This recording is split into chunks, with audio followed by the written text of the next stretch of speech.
And picking up the torch as the campaign chairman of the American Foundation for AIDS Research. Use red, nobody's dead. We'll have red products, we'll have red phones. Members of the public often notice the celebrities who have suddenly and inexplicably become experts on public health.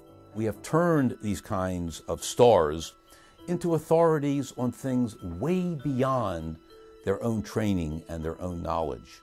Science, with its harsh efforts at total objectivity, can actually hold within its ways of operating the seeds of its own failure. At least they should open up the field to people with other theories, because their own has proven to be such a resounding failure. In science, we cannot have any prejudice. The fact that AIDS started in the gay community has nothing to do with the sexual preferences that this group of people have. The old paradigm in science is first you find the cause and then you treat the cause. Well, with AIDS, we have violated both. Not a single retrovirus has been ever demonstrated to be responsible for any single human disease, and certainly not killing anybody. Disbelief in science is the essence of progress. We shouldn't despise criticism of science, we should welcome it. It wasn't a plot, it wasn't even greed or anything like that, but the failure has been the whole kind of bandwagon that got rolling, stopped science from following its normal checks and balances and putting right this fundamental mistake. To think that the collapse of the human immune system, which is a very sophisticated system that's built up over millions of years, just started happening in 1980? I'm sorry, this is science fiction. A positive HIV antibody test means that a person will eventually develop AIDS, considered by most to be a death sentence. There are two tests in common use. One's called the ELISA, the other's called the Western blot. The standard screening test is an ELISA. Occasionally you get a false positive. Under those circumstances, a Western blot can absolutely confirm. HIV tests have got a well-documented huge list of over 60 things in medical literature, established medical literature, which shows that these tests are completely non-specific. Everybody uses it experimentally, and most people use it clinically around the world. Not maybe Britain doesn't use it. Maybe there are two countries that found a better way. God bless them. There are different criteria for reading these tests. In Africa, all you need is 2 of these bands to be positive. In Australia, you need 4. In the United States, we have 5 different sets of criteria for reading Western blots. If you were tested in New York today, then flew to Australia, and you had 3 bands in New York, you would not be positive in Australia, but you would be positive in New York City. Now, I mean, a virus cannot behave in this manner. AZT causes diarrhea.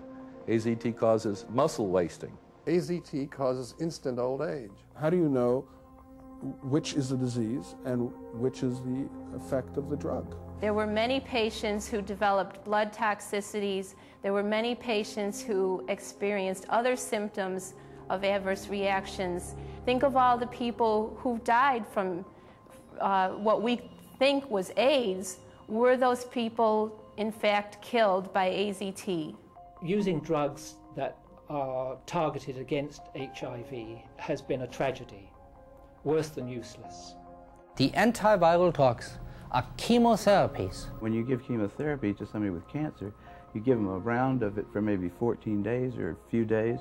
Hopefully you're not going to kill the patient, you're going to kill the cancer. The patient's going to survive. But you don't keep giving it to him until he dies, because he certainly will. The more people are treated against AIDS, the more people will eventually develop AIDS from it. And then the perfect excuse is delivered with the medication. You can say, Jesus, if I hadn't medicated you, you would have been sick even sooner and would have died sooner. The HIV/AIDS establishment is still repeating, there is no cure for AIDS, there is no cure for AIDS, there is not a single cure for AIDS. Africa is a country where they say everyone has so much sex all the time, that they're spreading this virus terribly, and that the lorry drivers are spreading it up and down the big highways. Poverty is the main factor of AIDS in Africa, which is not the case, of course, in the States or in Europe. Malaria, malnutrition, The lack of elementary facilities, the abuse of women, the neglect of children. Weight loss of greater than 10% of your body weight, chronic diarrhea, a persistent fever and cough. By that definition, a Western researcher like myself has had AIDS. The test picked up immune system activation from this great variety of causes. In Africa, what's called AIDS is simply relabeling other diseases. Malaria 11 times before you're 7 years old. Diarrhea is 7 times before you're 1 year old. The pathogenic assault, the toxic assault, makes your immune system very, very at risk and depressed. But in the case of impoverished Africans, it is assumed that these symptoms have come about because of their sexuality, because of their sexual behavior.